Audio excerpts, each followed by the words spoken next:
شروع اللہ کا نام لے کر جو بڑا مہربان نہایت رحم کرنے والا ہے۔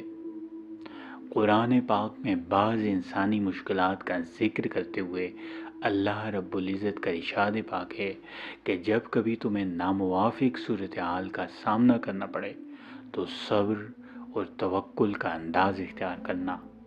اللہ تمہارا نگہباں ہے، وہ تمہارے لیے مشکل کے بعد آسانی کی صورتحال ضرور پیدا کرے گا۔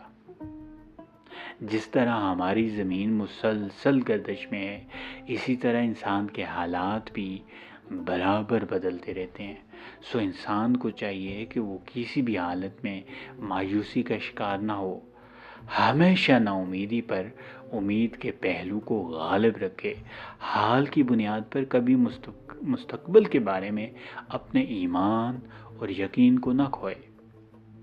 رات کے آنے کو اگر آج کے لحاظ سے دیکھا جائے تو وہ اندھیرے کا آنا معلوم ہوگا، مگر کل کے لحاظ سے دیکھا جائے تو وہ روشن صبح کی نوید، صبح کے آنے کی تمہید بن جاتا ہے۔ اسی طرح خزاں کا موسم بظاہر پتھ جھڑ کا موسم دکھائی دیتا ہے، مگر مستقبل کی نگاہ سے دیکھا جائے تو وہ بہار کے سبز و شاداب موسم کی خوشخبری دینے لگے گا۔ قدرت کا قانون اٹل ہے، یہ قانون عام مادی دنیا کے لیے بھی ہے اور اسی طرح ہم انسانوں کی زندہ دنیا کے لیے بھی۔ اس میں کبھی کوئی تبدیلی ہونے والی نہیں ہے۔ جب دنیا کی تخلیق کی اسی ڈھنگ پر ہوئی ہے تو کوئی انسان اس دنیا میں آخر مایوسی کا شکار کیوں بنے؟ جب یہاں تاریکی بالآخر روشنی بننے والی ہے تو وقتی حالات سے ہمیں گھبرانے کی کیا ضرورت ہے؟ ہم اگر یہاں کسی مشکل میں پھنس جائیں تو ہمیں چاہیے کہ صبر اور حکمت کے ساتھ اس سے نکلنے کی جدوجہد کریں۔ ہاں، اگر بالفرض ہمارے پاس جدوجہد کرنے کی طاقت نہ ہو تب بھی ہمیں چاہیے کہ اللہ پر بھروسہ کرتے ہوئے آنے والے کل کا ہم صبر کے ساتھ انتظار کریں۔ اس دنیا میں جس طرح محنت ایک عمل ہے نا، اسی طرح انتظار بھی ایک عمل ہے۔ جو شخص عمل کا ثبوت نہ دے سکے اسے چاہیے کہ وہ انتظار کا ثبوت دے۔ اگر اس نے انتظار کر لیا تو عین ممکن ہے کہ وہ انتظار کے ذریعے اسی شے کو پا لے جس کو دوسرے لوگ محنت اور مشقت کے راستے سے تلاش کرنے میں لگے ہوئے ہیں۔ قدرت کا نظام خود اپنے آخری فیصلے کو ظہور میں لانے کے لیے سرگرم عمل ہے۔ شرط یہ ہے کہ آدمی مقررہ وقت تک اس کا انتظار کر سکے۔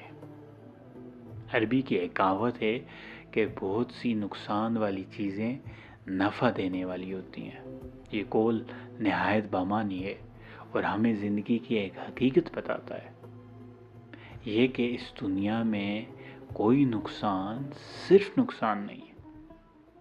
یہاں ہر عسر کے ساتھ یسر ہے، یہاں پر ہر نقصان کے ساتھ ایک فائدے کا پہلو لگا ہوا ہے۔ سو ہمیں چاہیے کہ جب ہمیں نقصان کا سامنا ہو تو مایوس ہو کر ایک کونے میں نہ بیٹھ جائیں، بلکہ اپنے ذہن کو سوچ کے رخ پر لگائیں۔ عین ممکن ہے کہ ہم ایسا امکان دریافت کر لیں جو نہ صرف اس نقصان کی تلافی کرے بلکہ اس کو مزید اضافے کے ساتھ کامیاب بنا دے۔ زندگی کے امکانات کی کوئی حد نہیں ہے۔ ہر بار جب ایک امکان ختم ہو جاتا ہے تو وہیں زیادہ بڑا امکان آدمی کے لیے موجود رہتا ہے۔ پھر کوئی شخص مایوسی کے اندھیرے میں کیوں بھٹکے؟ پھر آدمی نقصان پر فریاد اور واویلا کیوں کرے؟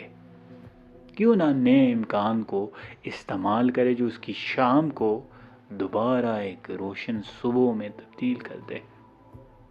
آدمی کو چاہیے کہ جب ایک امکان کا سرا اس کے ہاتھ سے چھوٹ جائے یا نکل جائے تو وہ کھوئی ہوئی چیز کا ماتم کرنے میں وقت ضائع کرنے کی بجائے ایک نئے امکان کو دریافت کرنے کے لیے محنت کرے، اس کا استعمال شروع کر دے۔